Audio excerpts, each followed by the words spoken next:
এইকেইজন হ'ল বিহাৰ ইউপিৰ পৰা অহা ভুৱা ডকুমেণ্টছেৰে SSC পৰীক্ষাত অৱতীৰ্ণ হ'বলৈ অহা আমি বিৰাচিত খানা অসমক খবৰ দিলে আমি আহি এওঁলোকক আবদ্ধ কৰোঁ আৰু নথিপত্ৰ চেক কৰোঁতে সম্পূৰ্ণ জালি নথিপত্ৰ পোৱা গৈছে আৰু বৰ্তমান ভোগদৈ থানাত খবৰ দিয়া হৈছে কিন্তু বৰ্তমান এতিয়ালৈকে উপস্থিত হোৱাই নাই তেওঁলোকক আমাৰ এই যুৱকসকল অসমীয়া যুৱকসকলে সকলো লগ লাগি বিৰাচিত খানাৰ লগতে এই যুৱকসকলৰ সহযোগিতাত এওঁলোকক আবদ্ধ কৰোঁ এইসকল আমাৰ থলুৱা অসমীয়া ল'ৰা এওঁলোকৰ পেটত গোৰ মাৰি এওঁলোকে ভুৱা নথিপত্ৰৰে SSC পৰীক্ষাত অৱতীৰ্ণ হ'বলৈ আহিছিলে এইবিলাক ভুৱা নথিপত্ৰ অসমৰ আধাৰ কাৰ্ড এইটো অসমৰ আধাৰ কাৰ্ড বনাইছে বিহাৰত বনাই আনিছে আৰু তেনেকুৱা ধেৰ আছে আপত্তিজনক নথিপত্ৰ এখন এডমিট কাৰ্ড তেওঁলোকৰ মুখে ভাষ্যত গম পোৱা মতে এই এডমিট কাৰ্ডখন বিহাৰৰ কোনোবা দোকানত বনাই আনিছে গতিকে আইন প্ৰশাসন এওঁলোকে ভৰিৰে মোহাৰি যি কাম কৰিছে গতিকে দণ্ডনীয় আমাৰ দৃষ্টিত গতিকে আইনে কি ব্যৱস্থা কৰে আমি আহ্বান জনাইছো প্ৰশাসনক এটা বিহিত ব্যৱস্থা কৰক নমস্কাৰ বন্ধুসকল মোৰ অন্য এটা ভিডিঅ'লৈ আপোনালোকক স্বাগতম জনাইছোঁ বন্ধুসকল আজি আমি আলোচনা কৰিম SSC GD কনষ্টেবল 2024 এণ্ড 2025ৰ ওপৰত আপোনালোকৰ বাবে এটা খুব বেয়া খবৰ বুলিয়ে ক'ব লাগিব এটা খুব ভয়ংকৰ খবৰ ওলাই আহিছে SSC GDৰ ফালৰ পৰা কি খবৰ মই আপোনালোকক ভিডিঅ'ৰ মাধ্যমেৰে জনাম কেনেকৈ বাহিৰৰ ল'ৰাই আহি আমাৰ অসমত এক্সাম দি আছে আজি ক'ত ধৰিলে বাহিৰৰ ল'ৰা মই গোটেইখিনি এই ভিডিঅ'টোৰ মাধ্যমেৰে আপোনালোকক সবিশেষ জনাম এই ভিডিঅ'টো আপোনালোকৰ বাবে অতি গুৰুত্বপূৰ্ণ কাৰণ কাট অফ 100ৰ পাৰ যাবলৈ গৈ আছে কেনেকৈ যাবলৈ গৈ আছে আপোনালোকে শেষলৈকে গম পাব যদি মোৰ চেনেলটোত প্ৰথমবাৰ কাৰণে ভিজিট কৰিছে তেতিয়াহ'লে মোৰ চেনেলটো ছাবস্ক্ৰাইব কৰক আৰু কাষত থকা বেল আইকনটো প্ৰেছ কৰক চাওক বন্ধুসকল আপোনালোকৰ যেহেতু SSC GDৰ এক্সাম চলি আছে আগতে ইমান বেছিকৈ অহা নাছিল বা আহিলেও কোনো গম পোৱা নাছিল যেহেতু এতিয়া ছ'চিয়েল মিডিয়াৰ যুগ বহুতেই ছ'চিয়েল মিডিয়া ইউজ কৰে ইয়াৰ ফলত বহুতে গম পোৱা হৈ গৈছে যে কিমান ল'ৰা ক'ৰ পৰা আহিছে প্ৰায়ভাগে জনাজাত হৈ গৈছে এনেকুৱা পৰিৱেশ হৈছিল আগতে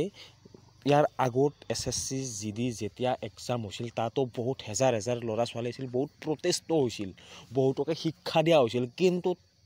তাৰ পিছতো তেওঁলোকৰ কোনো ধৰণৰ ফৰকে পৰা নাই বা কোনো ধৰণৰ তেওঁলোকৰ গাৰ নোমে লৰা নাই এতিয়াও তেওঁলোকে আহি আছে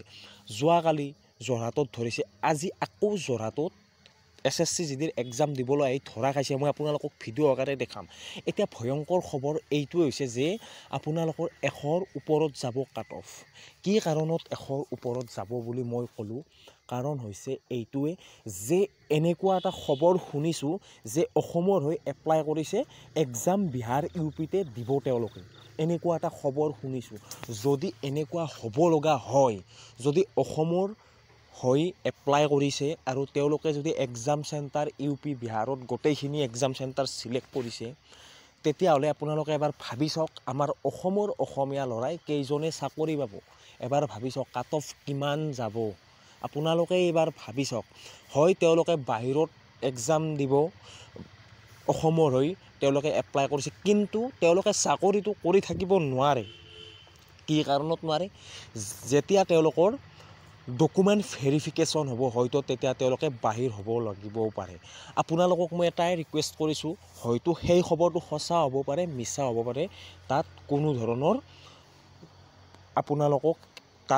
ধৰণৰ সত্যতাটো আমি প্ৰকাশ কৰি ক'ব নোৱাৰোঁ যে এইটো ইমান সত্য হয়তো তেওঁলোকে অসমৰ হৈ এপ্লাই কৰি বাহিৰত এক্সাম দিবও পাৰে যিহেতু খবৰ আহিছে হয়তো দিবও পাৰে এইটো একেবাৰে 100% বুলি নকওঁ কিন্তু আপোনালোকৰ হাতত থকাখিনিতো আপোনালোকে কৰক আপোনালোকে সেনেকুৱা সন্দেহজনক ব্যক্তি দেখিলে এক্সাম হলৰ কাষত তেওঁলোকৰ মেট্ৰিক চাৰ্টিফিকেট বা মাৰ্কশ্বিটখনটো চাবলৈ চেষ্টা কৰক তেতিয়া আপোনালোকে ভালদৰে গম পাব যে এইজন ল'ৰা আচলতে কোন তাত লিখা থাকিব অসমৰ হ'লে আমাৰ অসমৰ আসাম বুলি লেখা থাকিব আৰু ইউপি বিহাৰ হ'লে ইউপি বিহাৰ বুলি লেখা থাকিব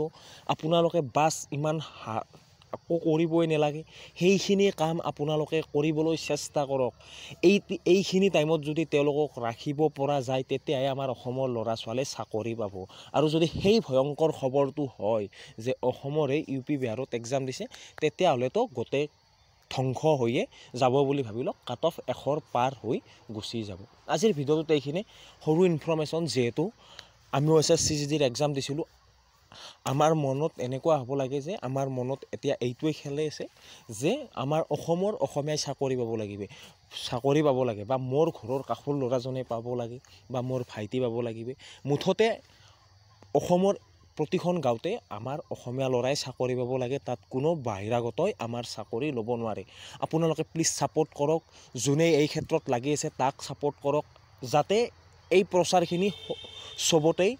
ভাইৰেল হৈ যায় যেন CM ছাৰ DGP ছাৰে গোটেই কথাখিনি গম পাই ব্যৱস্থা গ্ৰহণ কৰে আৰু যেতিয়ালৈকে ব্যৱস্থা গ্ৰহণ নকৰে তেতিয়ালৈকে আমাৰ চাকৰি বহিৰাগতৰ হাতত আজিৰ ভিডিঅ'টোত এইখিনি সৰু ইনফৰমেশ্যন জাষ্ট